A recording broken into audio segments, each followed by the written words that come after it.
Hey YouTube, welcome back to the channel. Watch this video as we take apart the rear diff in the Arrma Vorteks. My Vorteks has been making a lot of clicking noises and it just doesn't seem to be running right. So stay tuned and watch the rest of this video. Here we go. Alright. Hey gang, so welcome back to the channel. I know it's been a while since I made some videos, but unfortunately I actually ran into some health problems. I was hospitalized for about a week. It was kind of a dark and dingy place for me to be at this time, but luckily the doctors did some work on me and I'm back. I'm still kind of recovering and still kind of weak, but having this hobby is giving me something to do while I'm recovering, and hopefully I can make more videos for you. So this video, I know I talked about changing or just taking a look at my rear diffs. I kind of noticed that I was at the park yesterday, and even when I'm outside on the asphalt, I noticed that when I'm running my vehicle, it seems to be like there's unequal distribution of power going to the rear wheels. So it seems like I'm either overpowering the left or the right side, and it's kind of like spinning out in turns. It could be just traction related, but I'm saying that because when I was on the dirt, it's traction related, but when I was on the asphalt or outside in my front, on the street in the front of my house, I had the same problem. So I'm kind of thinking, maybe I gotta check the fluids on the rear diff of my vehicle. So I do have some diff fluid. I'm gonna run, I think 15,000 is stock. I believe some people have been putting 30. I think I have 30 in my Creighton. When I did the rear diff and I changed it to all metal or all aluminum housings and metal gears on that, I did put in 30,000 in that, but I'm gonna stick to 15,000 in this and to just keep it stock and make sure everything's topped off, and then we'll just go from there. I do want to do this is for sure. So I know a lot of you guys have been complaining about the Arrma Vorteks kind of like flipping over. It's sort of like the same problem with the Traxxas Max. In turns, it kind of like bites too hard and it just flips over all the time. So for Traxxas, they have the wide kit that you can get for the Traxxas Max. So I had installed one of those in my vehicle. My Max actually handled a lot better after I did that. In this vehicle, I'm not sure. I think partially it's because of these Trencher tires, these Proline tires that I put on. They do seem to bite a little bit more. So either on the dirt or on the asphalt, it does catch an edge because the tread on this is so aggressive and it's so blocky, as you can see, that it tends to flip over more than I'd like. So even with the AVC turned up just a little bit, so I don't get, it kind of counter steers a little bit, it still does that. It still flips more than I'd like. So I'm going to be doing this. So I've been watching and seeing posts on Facebook. There is a Vorteks Facebook page, and a lot of people have been putting on the Typhon arms. So the story goes is that I do have these, the RPM arms, and they're made for the Big Rock Granite and Sentin. And I was thinking that they'd be the same as the Typhon, but when I actually kind of match it up with this, it's definitely longer, meaning that this Typhon front and rear arms are longer. So it's not by much, but it is definitely I would say a quarter of an inch longer. So that'll give me the wider track. So here are the part numbers that you're gonna need. You're gonna need, like, I couldn't find the composite links, and basically it's like all plastic. It's non-adjustable. You can't adjust them because it's all it's all to length, and all you need to do is put in pivot balls. But it's sold out everywhere that I'm trying to buy them from, either on eBay or Amazon. It seems like, I don't know if it's like an older part or it's just something that's in high demand right now. I know some people have been putting composite links already on their Vorteks, so maybe they're just sold out. The only ones on eBay seems to be from Great Britain or in England, and I've ordered from England before, and it took me like 3 weeks, 4 weeks, to get them. So I called my local hobby shop, and they did have the Typhon turnbuckles, and they did have the pivot balls as well as the rod ends. So here are the part numbers. You're going to need 6 pieces of these. So these are the turnbuckles, AR330542. Again, you're going to need 6 total because there are the camber links as well as the toe links. So there's going to be 4 for the front and then 2 for the rear. Okay, so left front, right front, and then just 2 on the rear. And then you're going to need the rod ends to screw onto the turnbuckles, and this is the part number. It's AR330470, the rod ends, and then pivot balls. Now here's the part number. It's AA330515. I also ordered the Hot Racing red aluminum pivot balls from eBay, and I expect that to come in a few days. But in the meantime, since I'm doing this install, we're just going to put the composite ones because they're pretty much easy to take off once I have them put on. So we'll just put that in. And I heard that the Hot Racing aluminum ones are a lot better than this. And I'm assuming because they won't flex, aluminum won't flex, and it's a little bit more positive, so it'll hopefully, you know, kind of like tighten up the steering a little bit more. And then these are the arms. The rear ones for the Typhon is AR330540, and then the front ones are AR330543. Okay, so these are all the parts that you're gonna need. But we're gonna put this on the side for now, and we're gonna take apart the rear diff, check out the fluid levels, make sure everything's topped off, and hopefully nothing's stripped or torn or bent or whatever. It's something.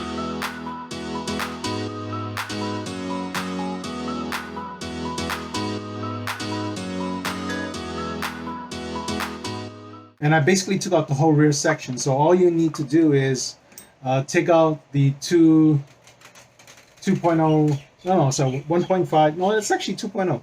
2.0 screws for the links here, as well as taking out the top part of the top screws for the shocks. And once you're able to loosen that up here, you're able to open this up here, open up this part, and then just pull it out. So I got this section out. Now it's basically getting to the rear diff, which is here. And as you can see, all I had to do was just lift it up, and was able to separate from the 2 axles going to the hubs here. So again, I'm just taking it apart because I've noticed, you know, when I'm bashing my Vortex, I've noticed that I'm getting like uneven power, and it's actually spinning out too much. So I'm not sure why that is. I thought I might have broken a gear because, you know, my Vortex is actually making a little bit more noise than I'd like. Even though I am running metal gears in my a metal spur gear, and the mesh, I double check my mesh and just to make sure that my mesh is okay. I just wanted to check the rear diff. So I mean, just by visual inspection, this looks good so far. Again, there's no shredding or anything like that. So what I want to do next is take this apart and see if we have enough fluid inside. So let's see how to do this. So there's one screw on top here.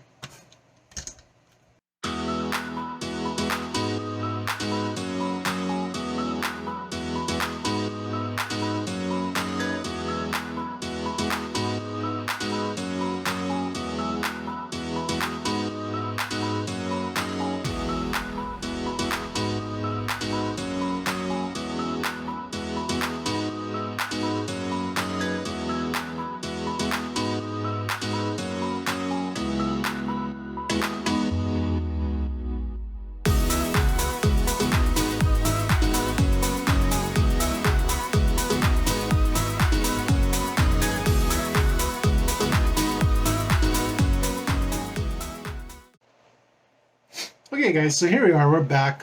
So I checked online. You can go to like the Arrma forums, and just do a search on diff oil for Vortex, or on the Vortex threads.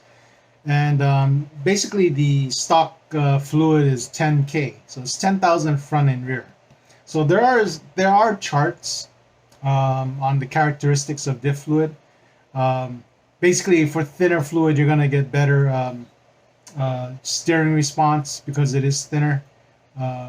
Too much of a thin oil though is a little bit inconsistent. You can lose traction. So that's the kind of the problems I'm actually having with my vehicle. Because I'm able to run 4S as well as 6S, I think that I'm just not getting enough traction. So I may do the same procedure and put heavier diff fluid in the front as well. So what I do have is 15 and 30,000. I do have 10, but I don't want to put 10. So I can either put 15 or 30,000. So I'm going to put 15,000. Unfortunately, I don't have 20,000 weight, but I'll put 15. And then, okay. So I'll top this off. So that's just one of the problems. I'm not sure what else might be causing this clicking noise or noise with the with my Vortex. So I'm not sure for you guys if you have the same problem. I think I was watching RC Car Guy. He recently unboxed his Arrma Vorteks, and he noticed that noise too on his. And I don't have a big rock. I do have a Sentin 3S, but my Sentin doesn't make noise like this Vortex does. So I know I've been tooling around a lot with the input gear. I'm sorry, the speed gear, the speed pinion. So I've been checking my mesh, and I upgraded my pinion or speed pinion to the 20T because I am running 6S. And I did some testing with it, and I haven't had any problems with it overheating or the motor overheating. I do have fans on my Vortex, so watch my videos on the Vortex speed runs and test runs with the 6S. Again, 6S motor from my Mojave version 2. So it makes a little bit input gear into the housing.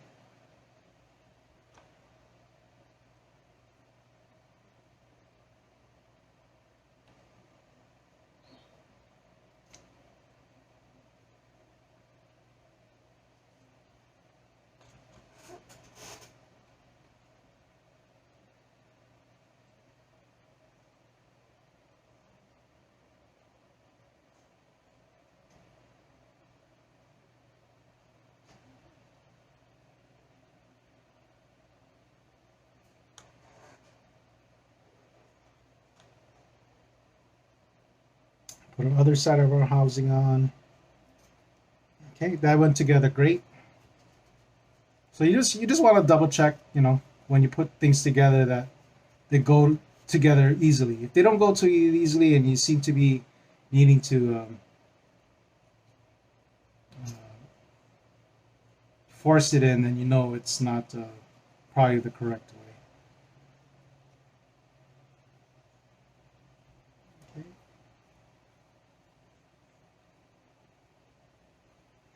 So I'm running into an issue here where it's catching on something. I don't know what it is. So it goes around and then all of a sudden it catches right there. So I don't know why that is, because it should be smooth. So I wonder if I have a burr. Because that would explain why it's making noise. So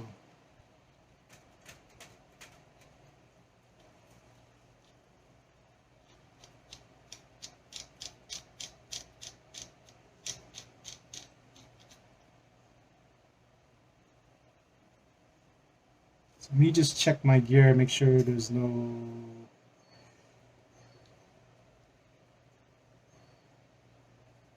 disturbance or any marks on the gear. So this way it spins fine. It's just this way, it seemed to have cleared itself up. So whatever I did, or maybe I just needed to spin it, seems to be okay now. Okay, so it should sound like that, and it should be like that. So sorry I moved the table a little bit. So it spins freely. Okay. So I'm going to put some red and tacky around the gear itself and into the chassis of the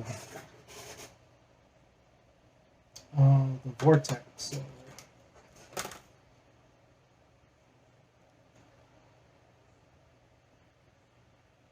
So again, you don't want to use too much of this because you don't want it slinging all over. So just like that. I'm just going to put a little bit of red tacky in the chassis, right around here in the gear area. Again, not too much.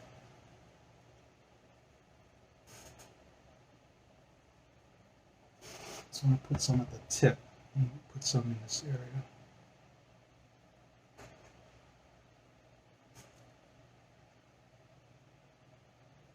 In this little well where the bearing rides.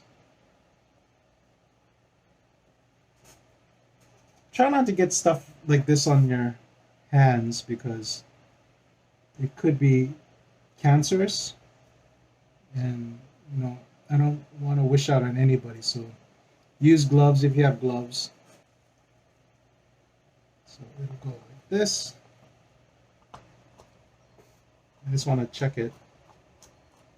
Okay, that runs good. So we'll just basically put our axles back in. Again, I'm going to use blue Loctite. So I'm going to put blue Loctite when you put our axles back in. These here. We'll put our axles back in. We'll use blue Loctite on the screw and make sure that doesn't come off. And then basically what I have to do is put this back on. So we'll slide our other end of the axles back in. We'll just have to put the screws for the shock towers back on, and then we'll put our links back on. Here we go.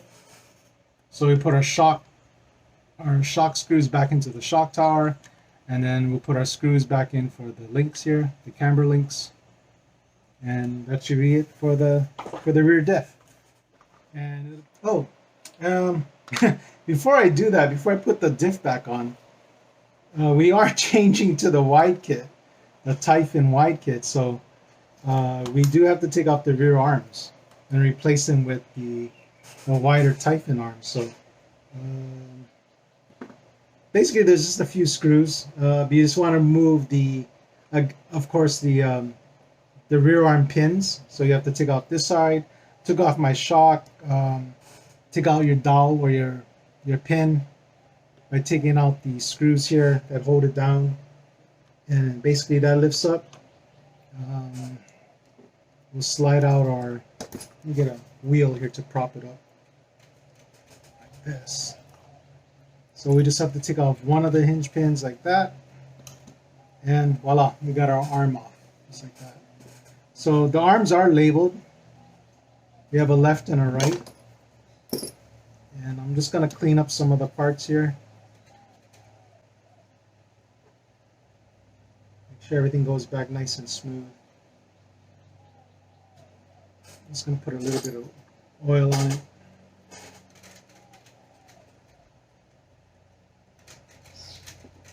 Just to make sure nothing binds. Okay, so we have a left here. We'll put our left side back on. Just like that. And we can put everything back on. So we have our axle here. This slides in like this. We'll get our other pin. Slide the pin in, just like that. There's a retaining screw.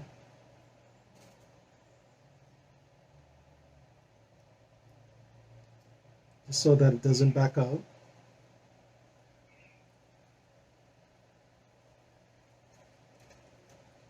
That goes on like that.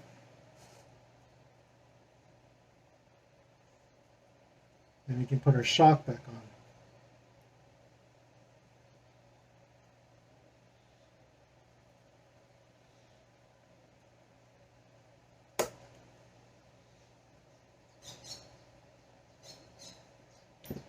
Just like this.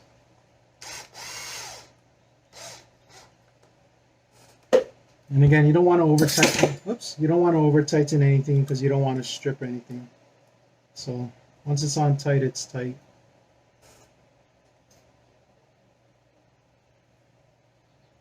Okay, then we can slide our axle back on. Sure it goes on.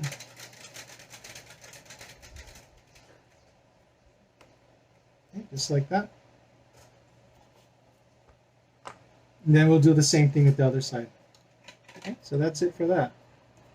So we have our rear arms on. Hey guys, so that's what that looks like. We have our rear arms on. So I can already see it's going to be a little bit wider, sort of like this. So I'll show you the difference in width on that. Okay, so I'm going to I'll put this away. I keep all my parts in the plastics, so if I ever need to replace it, if I sell it or whatever, I have the plastics packaging that I got them in. I just label it with a black pen and put it together. So I'm going to put on this bumper and the rear section. I guess I can do that on camera. Hopefully it's not that hard. So see how easy it went on? Basically, all you need to do is just open this up like that and it'll just slide into place. So make sure you clear these arms off. Put it down. And then on the bottom, there are tabs that need to slide into place. So when you're putting this together, make sure the tabs will need to go into place in the chassis.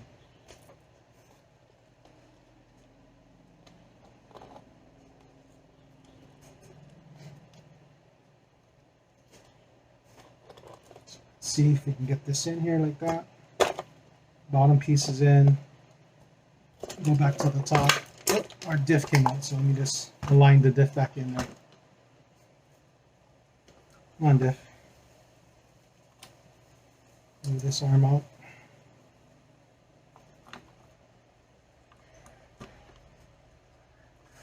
Diff goes in.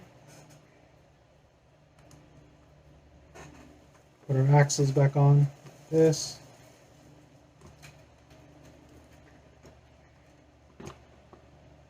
Okay. So the bottom on is on good.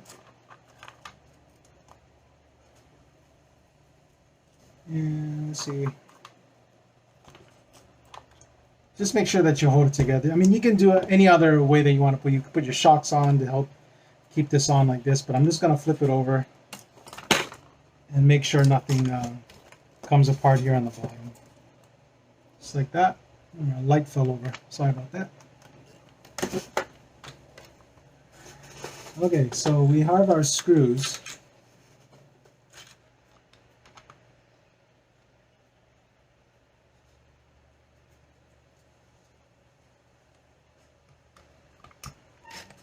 And I gotta put the bigger drive. Hopefully we have enough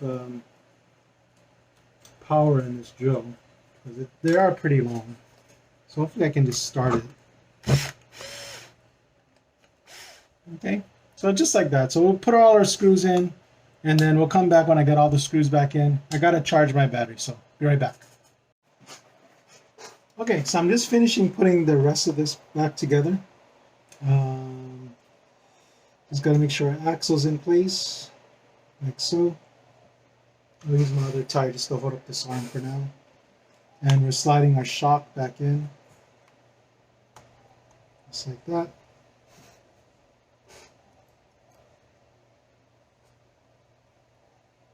We'll put our screw through. I'm doing this blind because the camera's facing your side. So.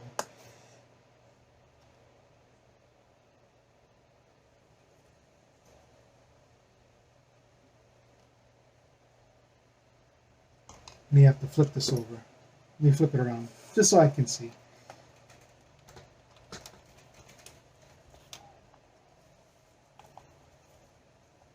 Just like this.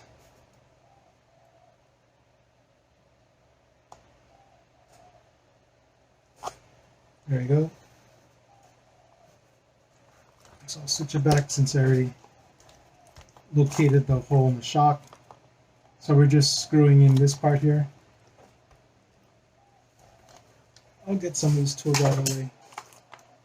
Okay.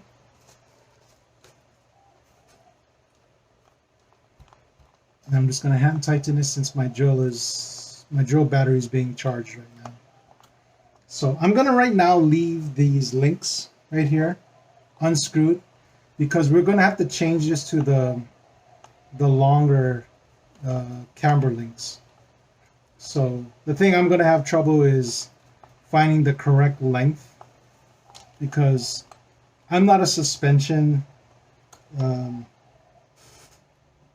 pro. I just know that it's towed in from the factory just to keep things, handling as well as tracking very well. So it would have been easier if I had the composite ones, because they're fixed lengths. These endings and the toe links are adjustable. So I'm going to take these off, and I have to put together the rod ends and the turnbuckles and put those in. But that's pretty much it. That's putting the rear section together. So we have everything together except for the camber links here, which we're going to have to change to longer ones. So that's it for the rear section. So that's pretty much just for doing the rear diff on the Arrma Vorteks. So again, pretty simple, guys. Basically. Hey gang, so here we are back with the Arrma Vorteks.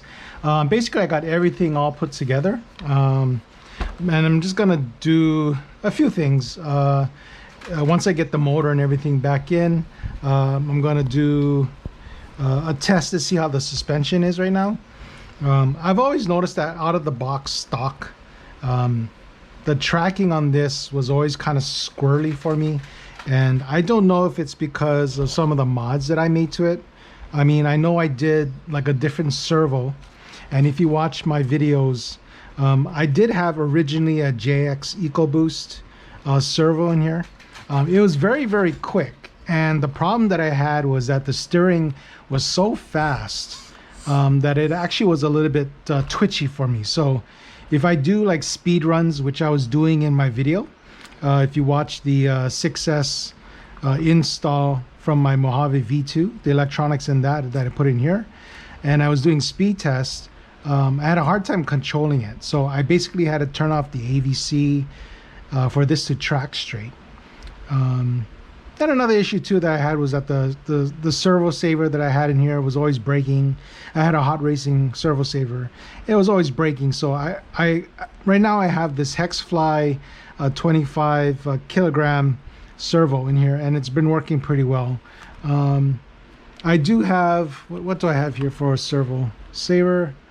I think I have a servo, I put in either a hot racing servo saver or whatnot. I forget what it was, but check my videos to see what kind of servo saver I have in here. I just forget what I have in here.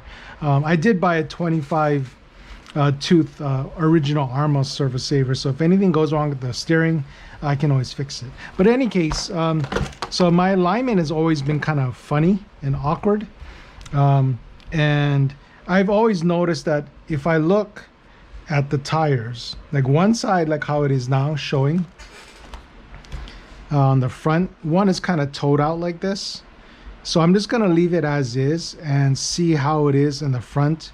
The rear, I know I always had a little bit of toe in, so I adjusted it where it has a little bit of toe in, and I've been told that it's like that to help with your steering as well as keeping the truck straight. But I'm just kind of worried about the front, because I know like one side is a little bit farther out.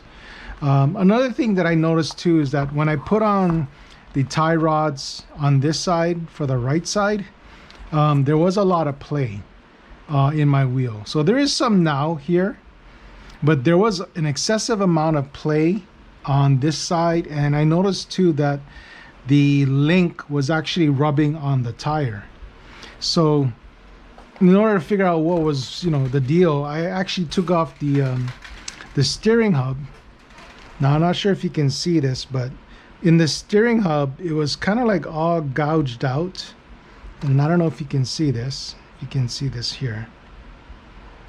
So I'm trying to get it as close as I can, but inside here the bearing was kind of seized, And when I took the bearing out, the larger bearing that was inside the steering hub, it actually broke apart. So I had to order another one of these steering hubs. It comes in a set. You can get them for $7, which is not too bad for parts. I did not want to get the aluminum one.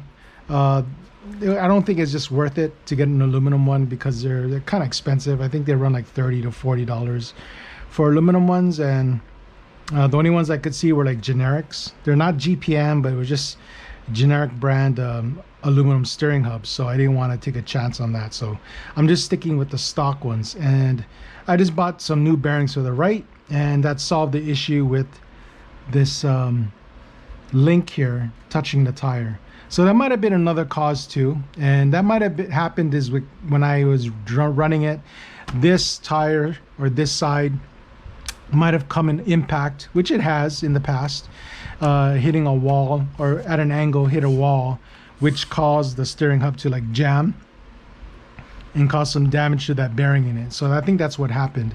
So some of that tracking problem could have been was when this is running, the steering linkage here was actually hitting the tire, causing it to, you know, self-correct its steering.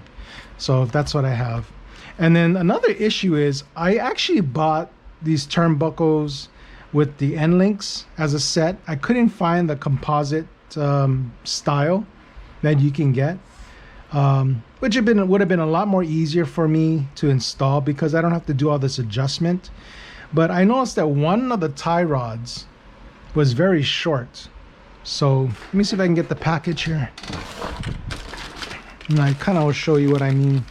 So here's the package, and I don't know if you can see it, but here's the one. Now if you can see this link here, this link was a lot shorter compared to the other ones. Okay, so people are telling me, oh, it's because you have, you know, two are for the steering linkage and the other just, you know, for the rear side and the bottom side, and the steering linkage is supposed to be short. But when I bought my pack of 4, they were all the same length, which is these longer ones. So on the package, I don't have the label, but I know like the turnbuckles are longer, because this is again for the 3S, since I did put in 3S A-arms. So these turnbuckles are longer because they're made for the Typhon. So in order to increase the width of the vehicle, these turnbuckles are supposed to be wider. But I'm not sure why they gave me 2 different length tie rod ends. So I basically just took the original tie rod end off my original Vortex and put it on here. So hopefully I'll solve all the problems, because I was able to find the composite links here from a website in the mainland, and they're saying it's going to be delivered by Thursday. So if I can't get this to run really well, or tracking and driving straight, I'll just take these arms off again, because it's already been predetermined in length how long they should be, and I'll just have to pop off the hot racing figure what these are called again, the hot racing eyelets. I forget what they're called. These red anodized ones, and put them in the composite ones and just be done with it, so I don't have to worry about alignment or anything. Okay, so those are the only issues that I have. If you know already, I do have a hot racing steering system here, so it does have bearings instead of the plastic bearings in here. I do have ball bearing ones in here. Let's see here, and everything should be running okay. So the only thing I have to put together now is just put the motor back in, and the center drive shaft, and that should be it, and I should be able to do some tests and see how this will run. So again, we're doing this all putting on Typhon A-arms and the wider end links and turnbuckles, so we can get a little bit more stability, because I'm not sure if it's because of these tires that every time I turn, it's been catching an edge and just been flipping over all the time. Okay, gang, here we are back. We are done putting everything back together. So I got my center brace back on. I got my fan pointing down at my motor. ESC's all there, battery plugged in. So I think the only thing we got to check that I do got a test run on is just checking this alignment. So I'm not really an alignment expert or kind of know what settings it should be, how many degrees. I mean, I understand toe in and camber and what they do, but I'm trying to go and mimic exactly how my Vortex was before. Okay, so let me do turn on test. Make sure everything is working.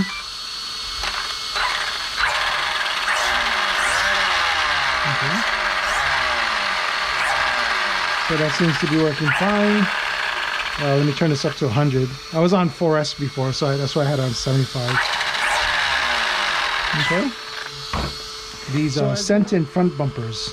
Some of you don't know if, well, I did it because I actually had the spare part. I actually put on a T-bone crash bumper on my sent-in before that I've sold.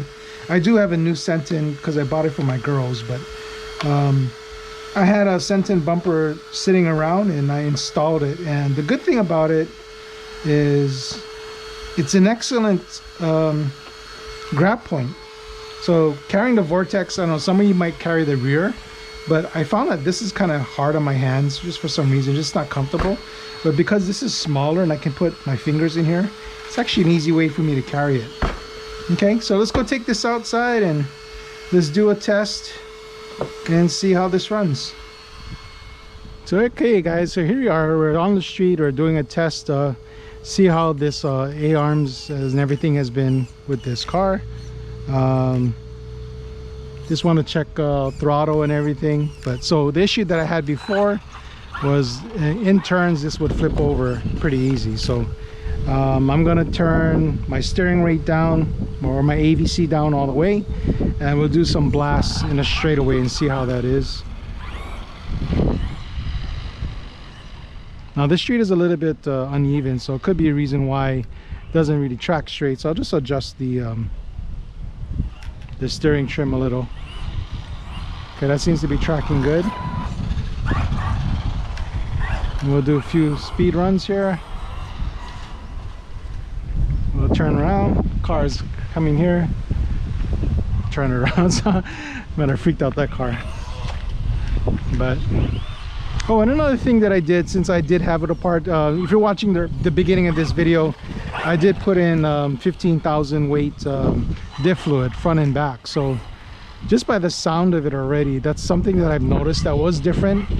Before, this was making a lot of clicking noises that I really didn't like. So when I took it apart, as you know from this video, beginning of the video, don't know if I'm going to make it into two separate videos because it might be long. So if I create a different video for diff fluid front and rear, I did put in 15,000 weight for the front and rear. I think stock is 10,000, but I had just 15,000 fluid. I was gonna put 20, but I just couldn't find 20 anywhere. But definitely it's much quieter now. Don't hear a lot of clicking noises. It seems so much smoother. But this is the test that we want to do, is that. So already there seems to be a big difference. So as you can hear, that tire is actually catching as we do a turn at speed. So at least it's spinning now, which is much better. So before, on this surface, because it is asphalt, it would flip pretty easy. So there we go, guys. It has made a big difference, or at least in my eyes, so far. And this is again with the AVC turned off, so it's not limiting the steering or the servo in any way. And I can turn, because I noticed the Trencher tires are pretty aggressive. I bought these Trencher tires for my, sorry about the wind guys, it's kind of windy today, which makes Hawaii cool. But anyway, I bought these Trencher tires for my Mini E-Revo, and I actually had to switch it back to the stock tires because that too was just flipping over left and right, and I just hated chasing the car all the time. So we'll call this a success, guys. So highly recommend getting those Typhon arms. I do expect the composite links to come in a few days, and I'll just swap it out if I incur a problem later, because I want to have fun with this. I don't want to spend, I already waited 2 weeks to get this up and running because I am in Hawaii, so I do have to wait for parts. There we go, guys. See, I can turn without it flipping over, so that's a big win for me already. So again, I had to wait 2 weeks just to get all the parts, and there was some delay because of that steering hub being mangled, because the bearing did break apart inside the steering hub. So it's a cheap fix. I had it apart anyway. It doesn't take long to change the bearing out, and it solved the issue with the tire wobble. So that probably might have solved the problem with the straight line tracking that I had earlier. Because I noticed that before I replaced that, if I do straight on speed bursts in a straight line, it would wobble all over just like that. But now it seems to be tracking straight, so that attributes to that tie rod not touching the wheel. Okay, again, this was a win, guys. I hope you like this video. Please like and subscribe, and hit that notification bell. I do have an Instagram, guys, and no one's been visiting. I don't have any followers, but I have a whole bunch of pictures basically of just what I'm doing for the day. So follow me on Instagram. It's What's New Today. So it's at What's New Today. It's WATSNU, the number 2, and DAY. What's New Today.